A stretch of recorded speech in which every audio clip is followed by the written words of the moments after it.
Depuis 5 ans, je sillonne la France au volant de ma petite Micheline pour découvrir les cuisines de nos terroirs. Et cette année, j'ai eu envie de passer en revue les plats favoris des Français et de vous en proposer les meilleures recettes. Cuisiner ensemble, c'est avant tout aller à la rencontre des autres, de leur culture, de leur paysage et bien sûr des produits de nos régions.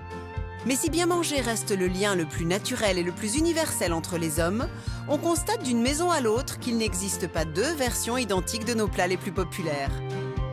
Alors faut-il pré-cuire les pommes de terre du gratin dauphinois, faire mariner la viande du bœuf bourguignon ou dénoyauter les cerises pour obtenir un meilleur clafoutis? Autant de questions auxquelles nous allons répondre avec Thierry Marx, chef étoilé et cuisinier engagé, et Raphaël Aumont, chimiste culinaire. Voilà, un café frappé. On frappe, on mange. Donc c'est vraiment de la science appliquée à la cuisine.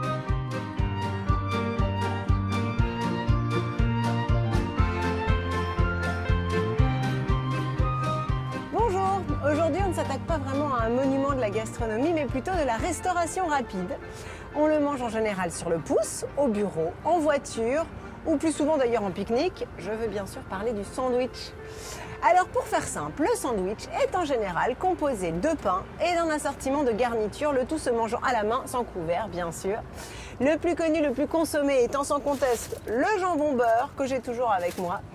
Et même les Américains avec leur hamburger n'ont pas réussi à le détrôner. Les Français achèteraient 2 200 000 jambon beurre chaque jour, soit un peu plus de 800 millions par an.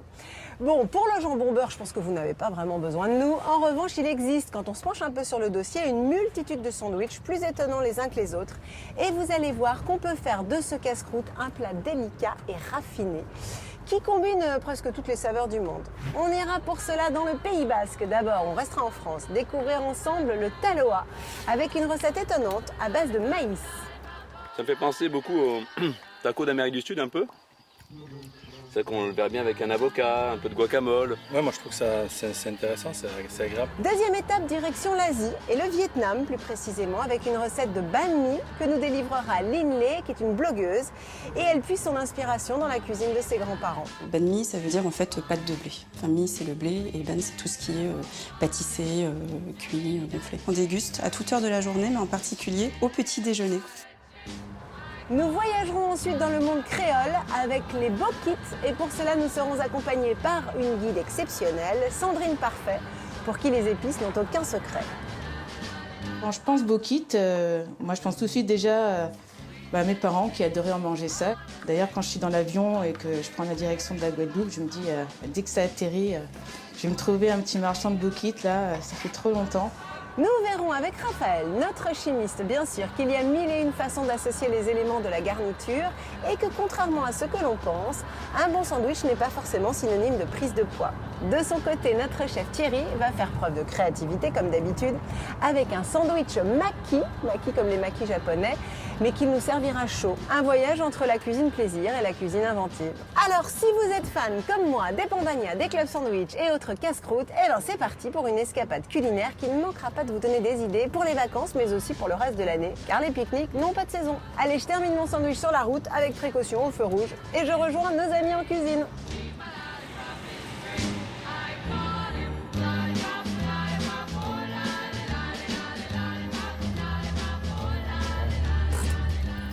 Attendez-moi les gars, j'arrive. Ça va? Oh, commence pas, hein, ça va. Moi je roule avec une vieille guimbarde. Bah oui, ça va et vous? Super. Bonne journée casse-croûte. Bon, t'attendais, ça tombe bien. Allez, c'est parti. Journée casse-dalle. Et bonjour. Ah, bah, on est bien. Hein. Eh ben... Alors donc, vous connaissez le sujet du jour. Eh oui. Vous savez que on en achète 74 par seconde en France. Et c'est comme tous les plats simples, finalement, ça tient à peu de choses. La qualité des ingrédients, bien sûr. C'est vrai, c'est aussi un jeu de texture. On l'évoque souvent en cuisine, mais manger un sandwich, c'est une première sensation, puis une seconde, puis une troisième. Le croustillant, Ça le fait moelleux. voilà, le croustillant, le moelleux, les arômes, la température est importante. Et tu vois, là, c'est bien parce que tu as mis tous tes ingrédients à température. Ouais. Attends. Et j'ai même fait sauter mon pain, n'est-ce Et pas? voilà. Alors le pain, c'est un bon boulanger qui nous l'a fourni. qui se prénomme Thierry, puisque Thierry est également boulanger. Et que ne fait pas Thierry? Il est écrivain aussi, on en reparlera un jour. Hein. Alors regarde, on va faire un carré à peu près pour notre... Oui, je ne vous l'ai pas dit finalement. Qu'est-ce qu'on va faire aujourd'hui comme recette? On a choisi peut-être le sandwich le plus noble, qui est un sandwich que l'on sert même dans les palaces. C'est ce que tu fais. C'est le club sandwich, qui a été inventé au 19e siècle dans un club de jeu à New York, d'où le club sandwich d'ailleurs. Mais au-delà de ça, j'aimerais bien qu'on revienne sur l'histoire du sandwich, grâce à Lord Sandwich.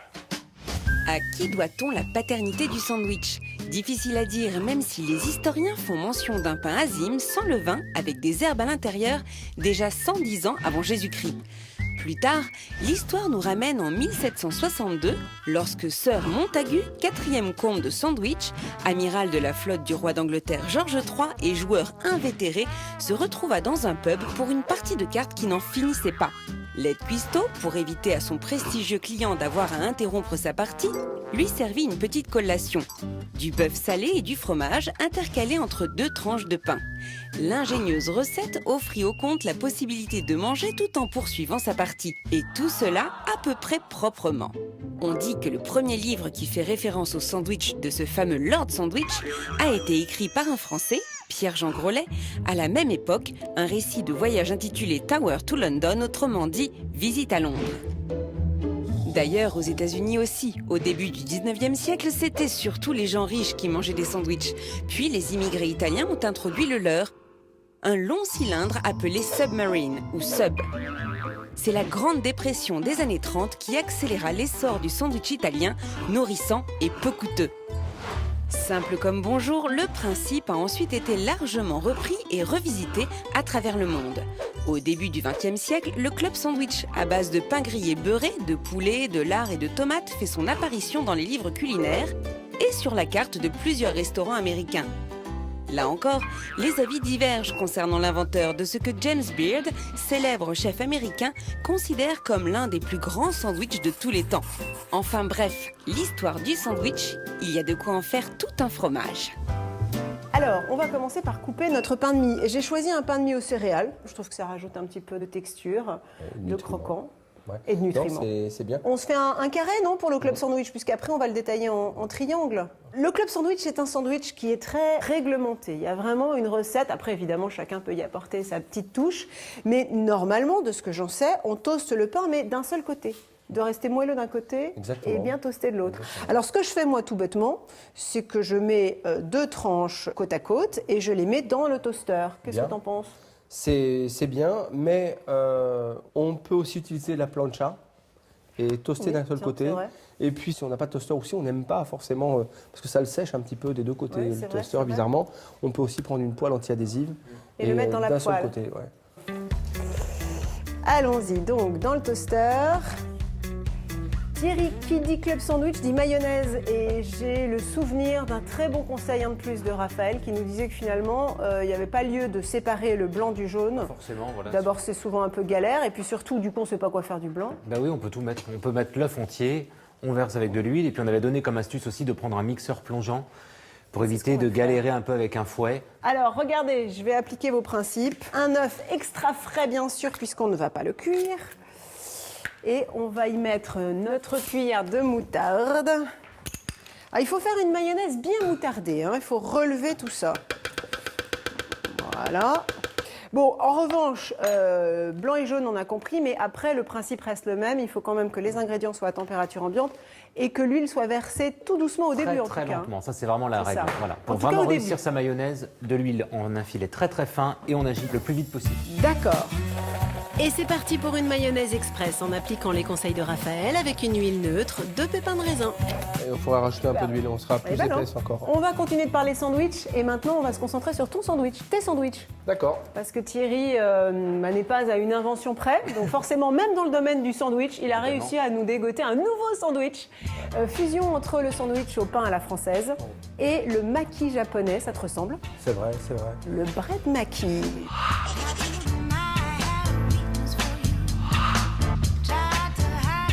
Pour découvrir le sandwich version Thierry Marx, changement de décor, c'est dans sa boulangerie installée à Paris que nous nous rendons. En attendant l'arrivée du chef, encore à pied d'œuvre dans son restaurant, Joël Defive, le chef boulanger de la maison, confectionne dans l'atelier le pain de mie qui sera utilisé. Première étape, il réalise sa pâte dans la plus pure tradition avec un mélange de farine, de sucre, de sel d'un côté, puis de la levure diluée dans du lait de l'autre. On dilue la levure dans le lait pour que la fermentation soit plus rapide. Voilà. Je vais incorporer mon liquide. Joël lance ensuite le pétrissage de la pâte à pain et à mi-parcours y incorpore du beurre. C'est l'ingrédient qui fera toute sa particularité. Ça reste très moelleux longtemps, dû à son hydratation et puis l'incorporation de beurre, hein, parce que le pain français, lui, ne contient pas de matière grasse. Le pain de mie, oui, donc par là, une plus longue conservation. Joël met la pâte en boule et dans un moule avant de l'enfourner 1h30 à 180 degrés. À l'arrivée, voici ce que ça donne.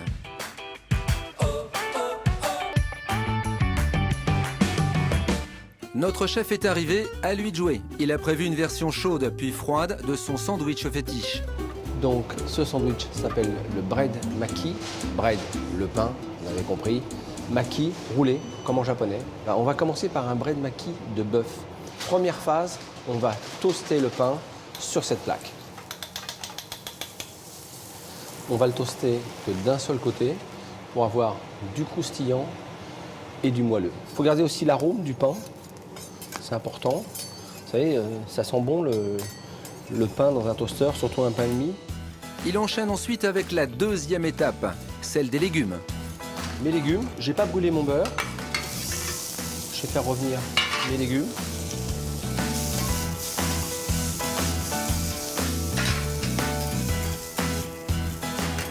Carottes, betteraves rouges, betteraves jaunes, oignons, poivrons, courgettes. C'est un peu ce qu'on veut, hein. C'est libre. Et maintenant, je vais faire revenir le bœuf que j'ai préalablement mariné. Un bœuf mariné dans de l'huile d'olive, de la sauce soja et une pointe de poivre. Il fait revenir le tout sur un teppanyaki, cette plaque de cuisson japonaise. On va bien le rissoler, bien marquer la viande, sans jamais la brûler bien entendu.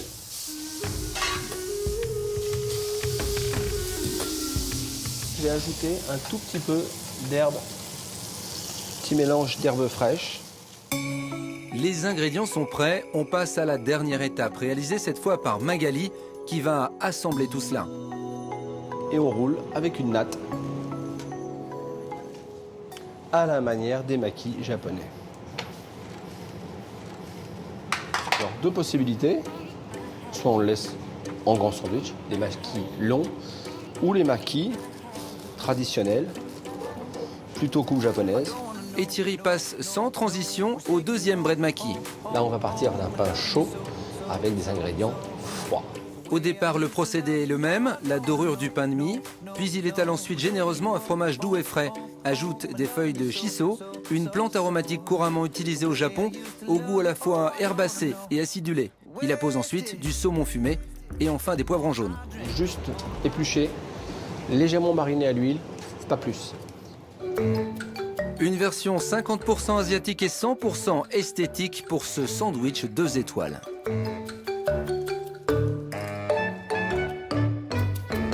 Ah ouais, avec le chef. Magnifique.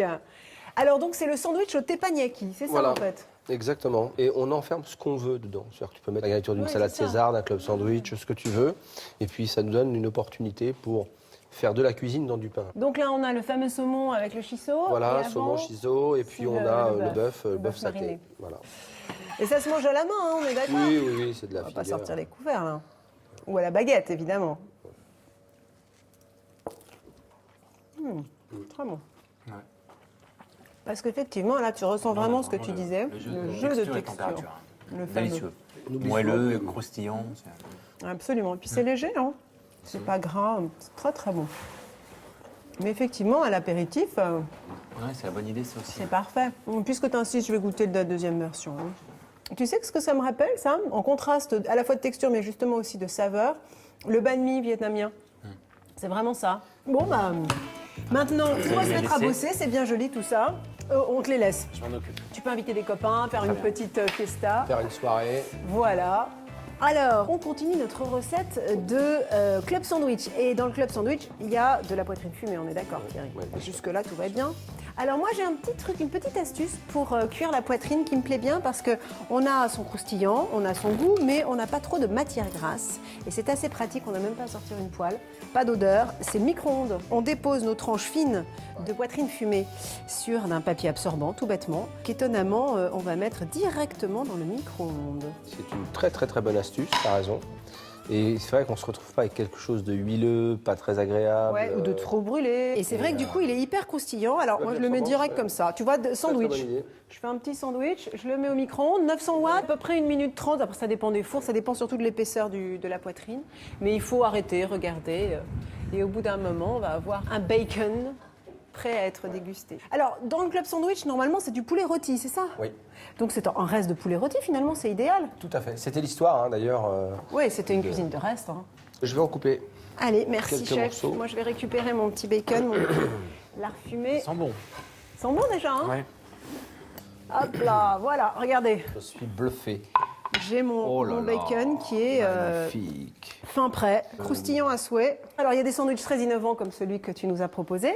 Et il y a des sandwichs traditionnels qui n'en sont pas moins savoureux et peut-être étonnants pour ceux qui ne sont pas issus de cette région.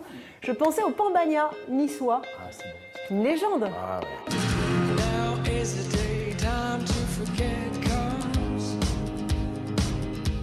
Je prends la route du soleil avec Micheline et me rends dans le pays niçois pour retrouver André, un enfant du pays, qui officie à Genève en tant que professeur universitaire. Dans sa maison de famille, pas de débat scientifique, mais une belle leçon sur la réalisation de l'authentique pambagna. Et vous allez le voir, c'est tout un art. Avant mon arrivée, André s'est lancé dans la confection des pans, comme il les appelle dans la région, en mettant en cuisson 20 minutes une pâte qu'il a laissé reposer une nuit entière. Me voilà et ça tombe bien car les pains sortent tout juste du four. C'est joli par ici. Oui. Ah, bonjour André. Julie. On se rencontre dans le jardin. Bienvenue à la Badie. Merci. Oh, bah, je vois que vous êtes dans le sujet. Je vous fais Absolument. un bisou. Merci. On a des pains que je cuis pour préparer le pambagna, bien sûr. Ils sont réussis, hein? Voilà. Eh ben. Et c'est parti pour une cuisine en plein air. Alors, j'ai prévu 2 planches, on va en faire ensemble si vous voulez. Avec plaisir. Voilà. Alors, la première chose qu'on fait généralement, c'est de hailler le pain. On frotte à l'ail? Le pain à l'ail. Déjà, il faut l'ouvrir, non? Alors, si vous voulez l'ouvrir avant, vous l'ouvrez après. Ah bon, vous le frottez à l'extérieur? C'est plus... Ah, bien sûr. C'est plus pratique de le faire à l'extérieur. Ah d'accord. Alors c'est une tradition qui chez vous s'est transmise... Ma grand-mère, de mon arrière-grand-mère à ma grand-mère et à moi-même. C'est joli ça, et vous n'avez pas changé la recette? Non, je garde la recette d'origine. Gardez précieusement. Ah oui, il est bien aérien votre pain. Alors ensuite, vous allez l'asperger d'un peu d'huile d'olive. Un peu d'huile d'olive, niçoise. Niçoise de mes oliviers. Et maintenant, le pambagna se fait par couche. Alors, c'est un peu comme une feuille. Et pour la première couche, ce sont les tomates, des Saint-Pierre du jardin bien sûr, bien mûres et bien charnues. Alors on coupe pas les tomates n'importe comment. C'est comme ça. On la tranche en deux au milieu. Ah, attendez. Et après, les autres couteaux sont dans le sens perpendiculaire. D'accord. On ne fait pas des quartiers, on fait des parallèles. Et ça, c'est la tradition niçoise, si vous voulez. Et alors même la façon de couper les tomates est codifiée? Absolument, absolument. Plaisante pas avec la cuisine niçoise. Non. Alors ensuite, vous posez vos tomates. On pose sur la base. Voilà. Tac, tac. Alors vous les arrangez comme vous voulez. On les épaissine pas, hein. Il faut vous laissez le jus contraire. D'accord. Et même pour que le pambagna soit bien, vous pouvez même écraser un peu la tomate pour que le jus de la tomate rentre bien dans le pain. D'accord. En deuxième couche, André propose de la verdure, un mélange de jeunes pousses. Ah bah bon, on m'avait dit pas de salade dans le pambagna. Justement, il y a une controverse là-dessus. Mais traditionnellement, on met de la salade, mais pas de la laitue. On met uniquement des jeunes pousses. De mesclins qui sont très locales, quoi. La troisième couche, c'est les artichauts. Les artichauts, alors crus? Crus. On garde que le cœur. Oui. Voilà. Et après, vous... Ah oui, à main levée, quoi. À main levée, vous faites des petits... À main levée, on fait des petites tranches. Voilà. Alors après, vous mettez les radis. Les radis. Alors, tout ça, c'est le mélange des légumes. C'est une vraie salade dans un pain, finalement. Absolument, c'est une salade niçoise dans un pain. Voilà. Et pour preuve, on y ajoute de fines tranches de cébettes, des févettes et des feuilles de céleri. Alors, moi, je vais tomber la veste, parce qu'il fait quand même un peu chaud. On met l'œuf et les anchois dessalés à la minute. Fin 19e siècle, les bourgeois ont préféré mettre du thon. Bah oui, c'était plus chic. C'est plus chic. Mais historiquement, c'était les anchois. Il ne faut pas oublier les olives que je dénoyote. Confort de dégustation, comme dirait mon copain Thierry. Puis nous finalisons avec du basilic. Et maintenant, vous rajoutez un petit peu d'huile encore par-dessus. D'accord. Voilà, il sera bien huilé. Il sera bien huilé. Voilà, Allez, très bien. c'est bon pour nous. Et donc là, on peut écraser maintenant. Allez, on se le goûte? Absolument. Allez, hop. Là, il faut avoir une grande bouche quand même. Hein. Ouais.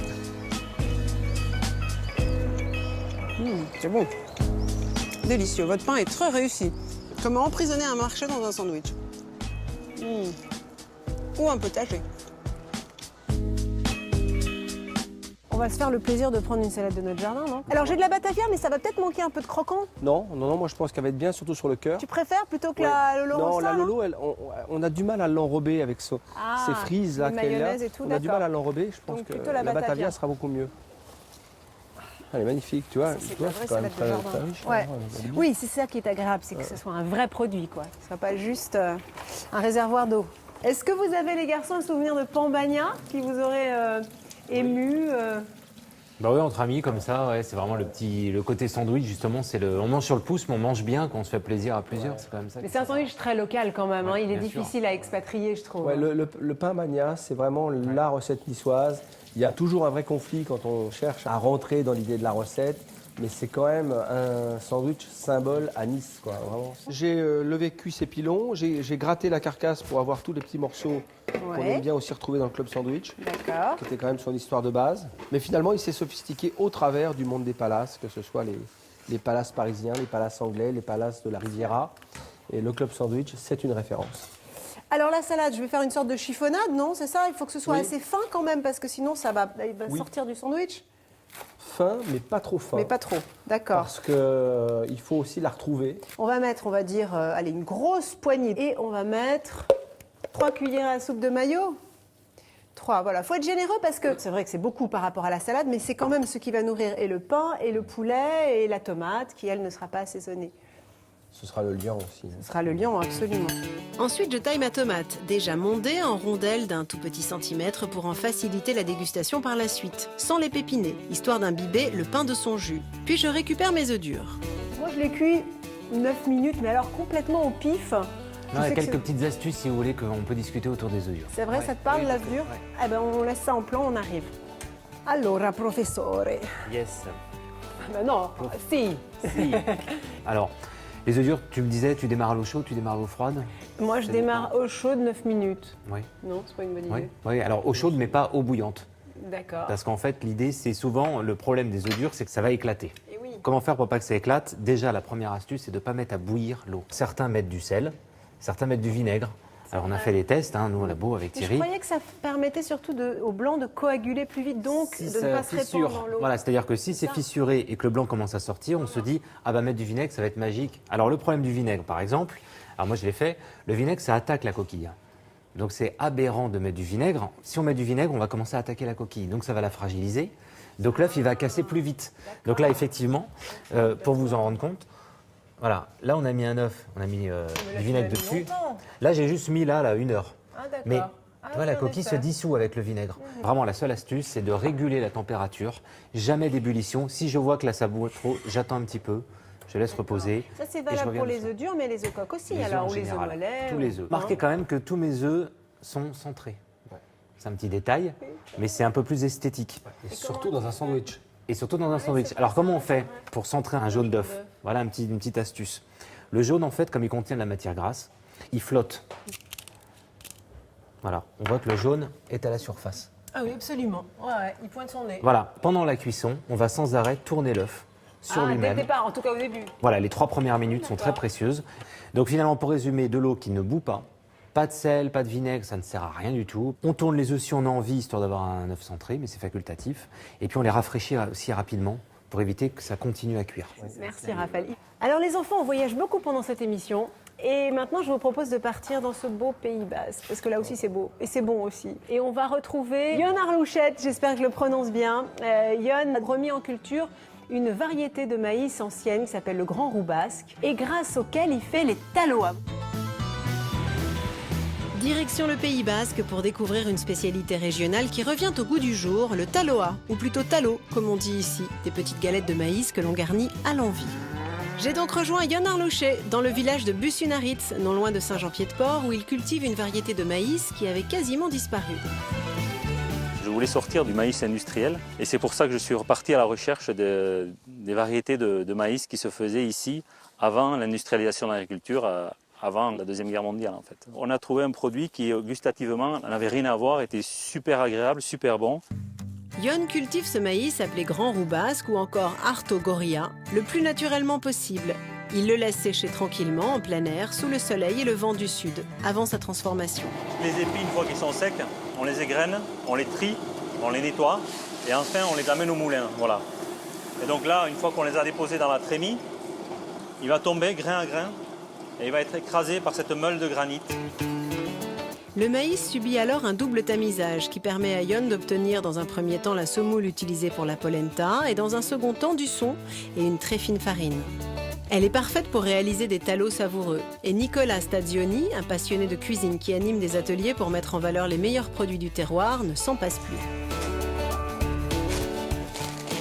Donc voilà la farine. Voilà, elle est prête. La particularité de cette farine, c'est qu'elle a un goût plus prononcé. C'est un maïs qui est très goûteux, qui est très agréable. On n'a pas le goût de cacahuète qu'on peut trouver souvent dans les maïs dont le séchage est forcé. Bon, on va faire cette recette. Allez. Une recette à 4 mains où chacun va apporter son savoir-faire. Voilà. On va utiliser de l'eau bouillante. On va y plonger la farine de maïs. On va mettre une pincée de sel. Ah, très bien. Allez, on va mettre la jolie farine. La farine. Et on va faire la colle. Une jolie colle de maïs. On fait comme un roux en fait. Hein. C'est ça. Un roux basque. C'est vraiment le sandwich basque quand même. Le talo, il a refait surface depuis quelques années. C'était finalement une recette assez traditionnelle qu'on dégustait après les parties de pelote, après les parties de mouche. Le maïs, déjà. Le maïs se ressort fort. Hein. Jon va dans la foulée pétrir la pâte à la main et en faire de petites boulettes qu'il aplatit. Voilà, c'est un talo pincho. Hein. C'est magnifique, superbe. Notre agriculteur passe la main à Nicolas qui va griller le chinégar, de la ventrèche de cochon Ibayama bien grasse et savoureuse à la plancha. En même temps, on va mettre juste à côté des petits talos, ça va aller très très vite. Et là, donc, le talo se cuit toujours à haute température.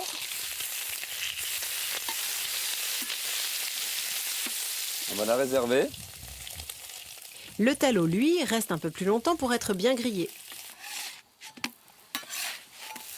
Là, superbe. Donc on la laisse bien dorer la première face. Regarde, ils ont bien grillé tes petits talos, ils sont magnifiques. Ensuite, on va ajouter un joli morceau d'osso irati, un fromage au lait cru qui a 4 mois de séchage. Nicolas dispose la ventrèche bien chaude sur le talo et une belle tranche de l'osso irati. On va le laisser fondre tout naturellement dessus. Et Pays Basque oblige, il dispose une confiture de piment d'Espelette. C'est un petit régal, un régal visuel et un régal des papilles aussi. Et le talo, ça se partage. On goûte. Ça fait penser beaucoup au taco d'Amérique du Sud un peu. On le verra bien avec un peu de guacamole. Qu'est-ce que tu penses de cette petite confiture de piment d'Espelette?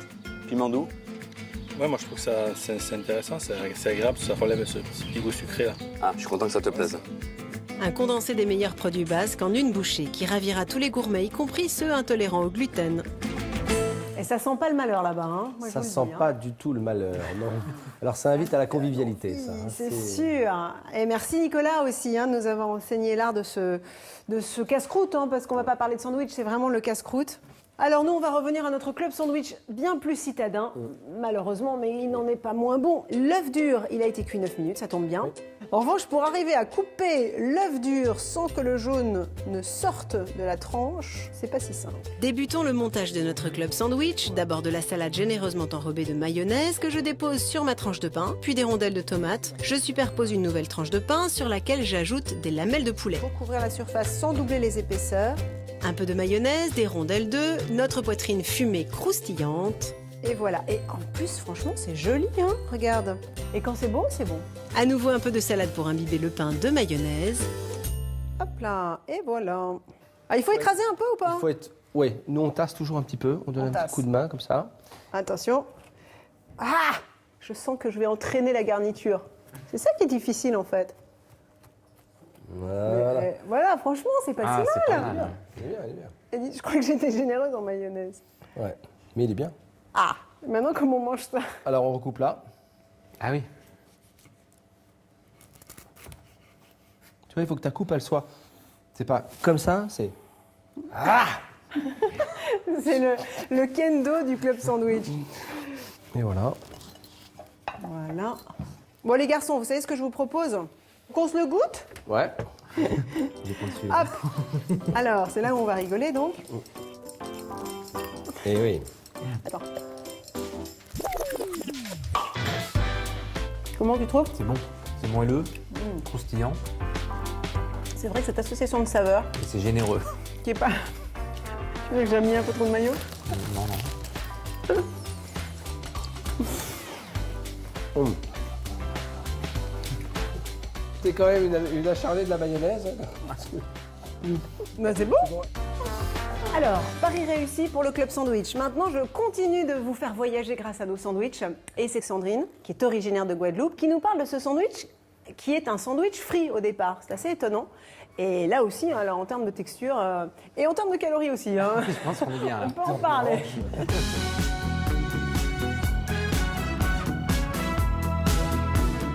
Nous ne partons pas très loin de ma cuisine cette fois-ci pour nous rendre à Bondy en Seine-Saint-Denis et découvrir un sandwich qui, lui, en revanche, a traversé l'Atlantique. Et c'est Sandrine Parfait qui a quitté l'univers de l'informatique pour se consacrer entièrement à la cuisine, tout comme son père auparavant, qui va nous faire découvrir un symbole de la cuisine créole. Je veux parler du bokit. C'est vraiment le sandwich qu'on a coutume de déguster en Guadeloupe, un peu partout aux Antilles. C'est une pâte à pain qui est frite. Et ensuite, on l'ouvre et on le garnit comme un sandwich. Et comme Sandrine ne fait rien à moitié, elle a préparé le pain à frire elle-même, avec de la farine, de l'eau tiède, un soupçon de levure de boulanger et du lait. Une pâte qui a déjà gonflé après avoir reposé 5 heures. Alors là, la pâte, je vais encore la retravailler, la pétrir encore un petit peu. Et ensuite, je vais faire mes portions. Donc d'abord, on fait une boule. Bon, après, la taille du bokit, on la fait un peu comme on veut. Hein. Car chaque île a sa façon de faire. Si le bokit que l'on connaît et déguste aujourd'hui est né en Guadeloupe, on l'appelait d'ailleurs pain chaudière à cause de la vapeur qu'il dégageait, il tient ses origines de la Nouvelle-Angleterre au nord-est des États-Unis. Ce sont les Indiens d'Amérique qui faisaient des galettes à base de farine de maïs. Et pour cuire ces galettes, ils les mettaient tout simplement sur des pierres chaudes. Quand le bokit est arrivé aux Antilles, notamment aux Antilles françaises, on l'a adapté avec de la farine de blé. On a rajouté de la levure de boulanger. C'est vraiment une recette qui évolue et qui continue encore d'évoluer aujourd'hui. Et c'est ça qui est magique. Alors là, j'ai mes petites boules. Je vais les aplatir un peu. Sandrine les recouvre d'un torchon humide pour éviter que les boules de pâte ne s'assèchent. On laisse reposer comme ça pendant 1 heure. Donc là, le bokit, il va encore gonfler. Et dès que ça sera gonflé, là, il sera prêt à aller tout de suite dans la friture. Elle prépare donc la garniture, aujourd'hui de la morue séchée qu'elle a préalablement dessalée, une opération de près de 12 heures tout de même. Donc c'est cuit en 10 minutes, hein. C'est vraiment très rapide. Étant donné qu'elle était déjà salée, le sel a déjà cuit la morue et ça permettra aussi de ce qu'on appelle chiquetailler la morue, c'est-à-dire pouvoir l'émietter très, très facilement. Voilà, et dans l'autre cuisson, voilà, je rajoute un petit bouquet garni pour parfumer la chair. Sandrine attaque un autre incontournable de la cuisine antillaise, la sauce chien, qui viendra réveiller la morue. Alors, ça s'appelle sauce chien parce que avant les gens utilisaient un couteau là-bas aux Antilles qui s'appelait le couteau chien. C'est un petit couteau à légumes en fait, hein, mais c'était la marque chien. Elle émince un oignon, des cives, râpe 3 gousses d'ail, coupe des feuilles de persil, des piments forts et finit avec une touche personnelle. Je vais mettre de la tomate parce que je trouve que ça va très bien avec le poisson. Quand je pense bokit, moi je pense tout de suite déjà à mes parents qui adoraient en manger ça. D'ailleurs, quand je suis dans l'avion et que je prends la direction de la Guadeloupe, je me dis dès que ça atterrit, je vais me trouver un petit marchand de bokit là. Ça fait trop longtemps. C'est un petit peu d'huile de piment faite maison. Elle recouvre le tout d'eau très chaude et ajoute l'équivalent d'une cuillerée à soupe d'huile d'olive. Donc normalement, il faut la laisser reposer toute une nuit C'est-à-dire on peut même la mettre au frigo une fois que ça refroidit un petit peu. Et une fois que c'est frais, là on peut servir. Elle chiquetaille enfin la morue, comme on dit en Guadeloupe, et regarde où en sont ses boquites. Ça a légèrement gonflé et c'est suffisant comme ça. Sandrine va lancer l'ultime étape, la friture des boquites. Une fois qu'on leur a donné cette forme-là, on n'a plus besoin de les pétrir ni quoi que ce soit. On va juste les tremper dans l'huile. Ça gonfle vraiment très vite. Dès que ça gonfle, on tourne. C'est important, en même temps qu'ils cuisent, de les arroser un petit peu d'huile. Les boquites sont tout juste frites et bien joufflues. Elle les taille en deux et les remplit généreusement d'un peu de salade pour la fraîcheur, de quelques tranches d'avocat et de la morue assaisonnée de sauce chien. Voilà. Et donc on referme. Et on sert. Une recette de longue haleine, mais qui vaut le coup. Et si vous n'avez pas l'occasion d'aller aux Antilles, rassurez-vous, le bokit commence à se trouver un peu partout en métropole. Pain frit, mais finalement, on n'est pas loin du beignet. Un beignet un peu sec, oui, ça ressemble souffle. beaucoup, oui, oui, oui, il y a les mêmes ingrédients. Et on n'est pas loin de la pita non plus. Oui. Je trouvais ça gourmand. Absolument. Et nous, on va aussi bénéficier d'une recette de thon cru Oui. que tu as rapporté du Moyen-Orient. Du Moyen-Orient, et il ne faut pas hésiter à la refaire à la maison parce que c'est très très simple. Moi j'ai connu ça au Liban il y a quelques années. Ça s'appelle comment? Une pita? Pita, en fait c'est une galette de pain. Vas-y, montre-nous ça. Alors, Farine de blé. farine de blé, oui. De l'eau, température ambiante. La levure, Levure de boulanger, bien levure de sûr. boulanger bien sûr. Alors ça se fait assez vite. Alors ça, c'est un de mes sandwichs préférés parce qu'il est quand même très très simple à faire. Le sel. Sel, d'accord. Maintenant j'ai dissous avec ma levure, donc pas de problème. Et si vous voulez le refaire à la maison, c'est quand même mieux d'avoir les proportions exactes. Vous trouvez tout ça sur notre site, les carnets de Julie. Une petite goutte d'huile. Une petite goutte d'huile. Et la farine, c'est une farine particulière? Non, non, non, j'ai Type pris 55 type de 55 base. de base. Pendant que je mélange, tu peux me verser Ouais, ça. vas-y. Et on a pris soin de préchauffer le four, température maximale, Exactement. avec une pierre à pizza. Une pierre à pizza, c'est très pratique la C'est pierre à l'idéal. pizza. Parce que ça va restituer beaucoup plus de chaleur, ça va emmagasiner la chaleur, c'est ça? Exactement. Alors voilà, là j'ai bien mélangé ma pâte. Maintenant il va falloir que je donne un peu d'élasticité. Là tu vois, je vais la donner un peu comme une pâte à brioche. Et ça sert à quoi de taper Voilà, la pâte comme je ça? donne du corps. D'accord. Je donne du corps, voilà. Alors pour la laisser reposer, bah, c'est pas dur. C'est un chiffon. Vous laissez poser 1 heure dans votre cuisine. Vas-y, donne un peu. Alors le geste c'est celui-là. Donne-moi ton arme. Ouais. Le geste c'est celui-là. Ferme sur le poignet. Je crois que je travaille avec un psychopathe, c'est définitif. Voilà. Et tu ramènes.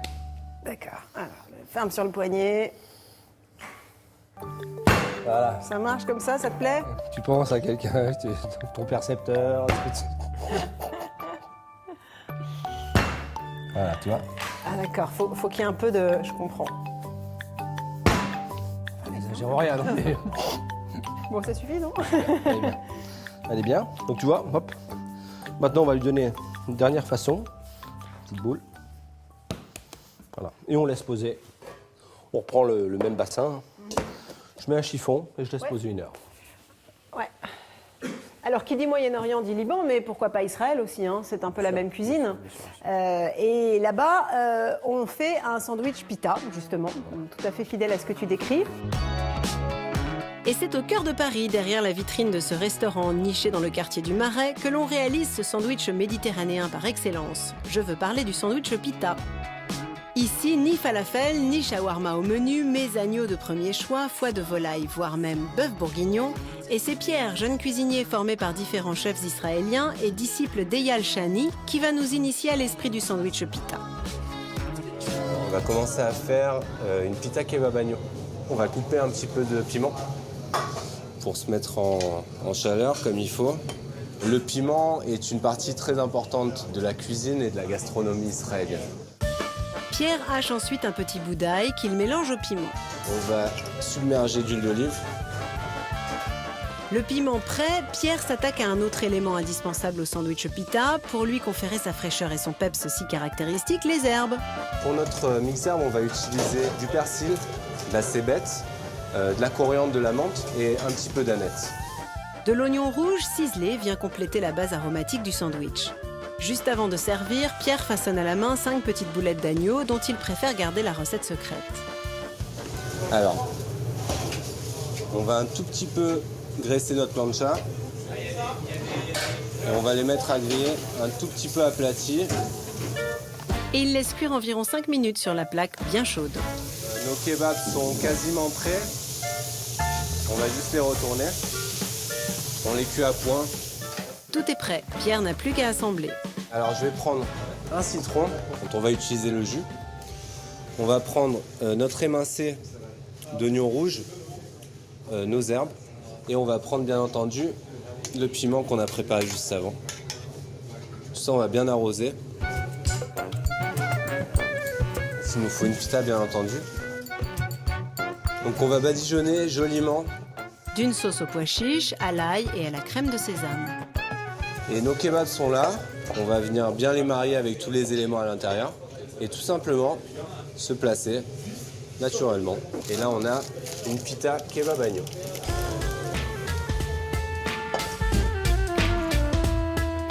Et ce n'est pas fini. Pour les plus gourmands, Pierre a un petit bonus à tartiner sur le morceau restant de la pita. Il s'agit d'un tarama maison d'œufs de mulet qu'il fume lui-même en quelques minutes avec de la sauge séchée. Et la fumée va faire son travail. Il ajoute ensuite le jus d'un citron, 20 centilitres d'eau aux œufs fumés avant de les mixer. Puis émulsionne la préparation à l'huile neutre comme pour une mayonnaise.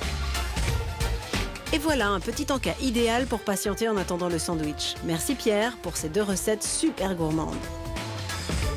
Mise non. Pierre, c'est le roi du sandwich. Hein. C'est le roi. Je défie quiconque de ne pas avoir envie de manger ces sandwichs-là quand même. Non. Et puis alors, avec l'œuf de mulet, je peux dire fumé, là, c'est... c'est L'œuf de bon, mulet, ça. voilà un produit qu'on a un peu oublié dans la haute gastronomie. Et c'est l'univers du sandwich, et notamment le sandwich du Moyen-Orient, qui va relancer l'idée des œufs de poisson et La du poutargue mulet, et les taramas, etc. Moi, j'ai tronqué un peu l'histoire en faisant un pain beaucoup plus fin D'accord. pour avoir une enveloppe beaucoup plus fine. Et Que ce soit juste un contenant, quoi, que ce soit finalement. juste un contenant très très fin. Récupérons justement nos pitas qui sont passées par la case-four, à même la pierre à pizza réfractaire, et quelques minutes ont suffi à les faire gonfler. Regarde. Magnifique. Hop, tu vois. Ouais, c'est parlant. Hop, hop, hop, hop. Magnifique. Alors, on va l'ouvrir. C'est assez cuit là, t'es sûr? Ouais. D'accord.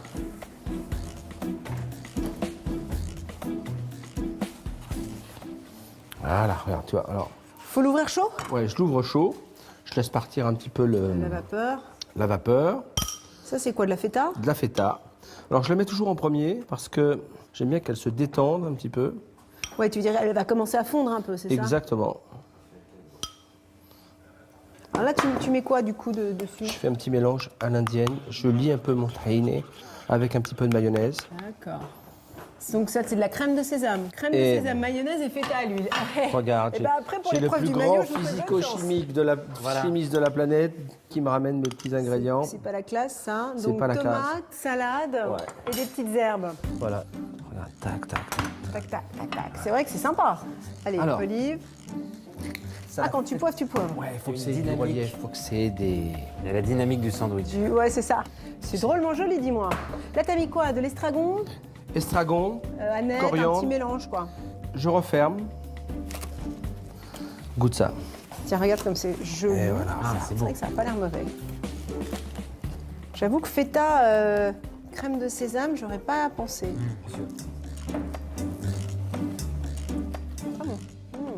Alors, Salade dans un pain. Délicieux. c'est bon. Et tu vois, Super. ça a monté un petit peu en Délicieux. température Ah oui, là, les ingrédients. Délicieux. Ça révèle les saveurs des herbes. C'est tiède, c'est bon. Chef, encore une fois, sans faute. On l'a évoqué tout à l'heure, un sandwich qui vient d'Asie pour le coup. On parle du banh mi. Le banh mi qui est donc vraiment un héritage de la période coloniale, hein, Ouais, c'est de l'Indochine. Et c'est une Vietnamienne qui va nous en parler bien sûr. Elle a fait de sa passion son métier. Elle s'appelle Linh Le et elle nous raconte très joliment d'ailleurs qu'elle a retrouvé ses racines à travers la cuisine. Pour découvrir la variante asiatique du sandwich baguette, nous sommes partis à la rencontre de Linh Le, installée en plein cœur de Paris. Née en France, Linh s'est rapidement penchée sur son identité vietnamienne. Elle a entrepris un voyage de Saigon à Ho Chi Minh Ville pour retracer son histoire personnelle et en a fait à son retour en 2015 un magnifique livre où se mêlent récits, recettes et photos. C'était un voyage culinaire à la recherche de mes racines et je me suis rendu compte que c'est à table que je suis devenue vietnamienne. C'est en goûtant, en écoutant, en cuisinant que j'ai découvert mon patrimoine familial. Sur place, c'est sa tante qui pratique la cuisine comme un art spirituel qui lui a appris ses recettes fétiches, mais aussi l'art de la cuisine de rue. Le banh mi est un plat que vous voyez ici, par exemple, qu'on déguste à toute heure de la journée, mais en particulier au petit déjeuner. Banh mi, ça veut dire en fait pâte de blé. Enfin, mi, c'est le blé et banh, c'est tout ce qui est pâtissé, cuit, gonflé. Un héritage culinaire introduit pendant la période de la colonisation française que les Vietnamiens ont adapté au fil des ans. Linh commence par la viande qui est traditionnellement de l'échine de porc. La phase de départ, ça va être la marinade pour la viande. Donc, il y a une cuillère à café de sucre, donc une pincée de 5 épices, une demi-cuillère à café de sel. Ici, j'ai une cuillère à café de sauce soja, une cuillère à café approximative de vinaigre de riz, et puis de l'eau. Elle y écrase une gousse d'ail pour parfumer la marinade et y dépose des morceaux de viande. Donc l'idée, c'est de véritablement mariner la viande, à peu près 20 à 30 minutes, et de la retourner toutes les 5 minutes, avant d'aller ensuite la faire cuire dans un faitout. Linh râpe pendant ce temps les carottes qu'elle fait tremper dans de l'eau salée. Elle les laisse ainsi une demi-heure avant de les imprégner de vinaigre de riz. Et on va passer à la préparation de la mayonnaise. C'est parti. Une mayonnaise classique dans laquelle elle ajoute le jus d'un citron vert. Ça va être la dimension acide qu'on va retrouver dans la recette. La viande bien parfumée passe en cuisson sans matière grasse. Alors juste pour savoir si le faitout est à bonne température, j'envoie la gousse d'ail en éclaireur. Donc c'est la gousse d'ail qui va être la première à tremper le pied dans l'eau et c'est bon, on entend au bruit. Donc là, je fais braiser la viande. Comme sa tante, Linh cuisine tout à la baguette, ce qui devrait plaire à notre ami Thierry. Donc là, je verse la marinade et je baisse le feu. Je le mets sur vraiment feu doux, très doux. Linh peut retourner côté salon pour s'occuper de la verdure très présente dans le banh mi. Donc je vais m'occuper du concombre. Elle les vide et le coupe en longueur, émince de la ciboule, effeuille de la coriandre, coupe un petit piment rouge et enfin personnalise sa recette avec des feuilles de shiso, appelées pérille en France, au goût mentholé. Elle a un goût extrêmement brut, moi, je trouve, hein, ça c'est ma perception. Elle est très astringente hein, et je trouve qu'elle donne de la douceur à tous les ingrédients qu'elle accompagne. Elle découpe la viande en fines tranches de 2 à 3 mm et passe à l'assemblage de tous les ingrédients. L'idée, c'est d'y trouver plusieurs textures, du fondant, du croquant et du craquant avec la baguette. Qu'elle enduit d'un côté de mayonnaise et de l'autre de sauce soja. Elle va donner le goût salé. Elle dispose la viande, les légumes, puis les herbes fraîches, sans oublier le piment rouge qui va relever le tout. On a globalement autant, si ce n'est plus, d'ingrédients que de pain. Et voilà le résultat.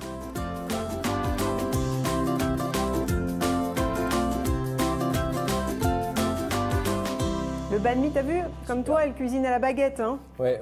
Et on remercie Linh qui sait mettre de la poésie dans sa cuisine. On y va? On y va. Le temps de dresser la tablée et nos invités du jour arrivent. Ah, ça sonne. Bonjour messieurs. Oh là là, les bras chargés. Oh là, mon oui. Dieu. Christian Vabré, meilleur ouvrier de France en boulangerie et organisateur notamment de la Coupe du Monde de boulangerie. Et Yannick Samo, qui a plusieurs vies en une, propriétaire de restaurant, d'une épicerie italienne, comédien, il est aussi l'auteur d'un livre dédié à la street food qui fait la part belle au sandwich. Super. Oh là là. Hop là. Ça tombe bien, on a faim. Bon, bonne chance les garçons. Hein. Bien, à l'attaque. Alors vous avez le choix entre les doigts et la Moi, je mange à la main. Hein. Bah oui, il faut. Bah oui, il faut. D'ailleurs, c'est quasiment immangeable autrement. Ouais.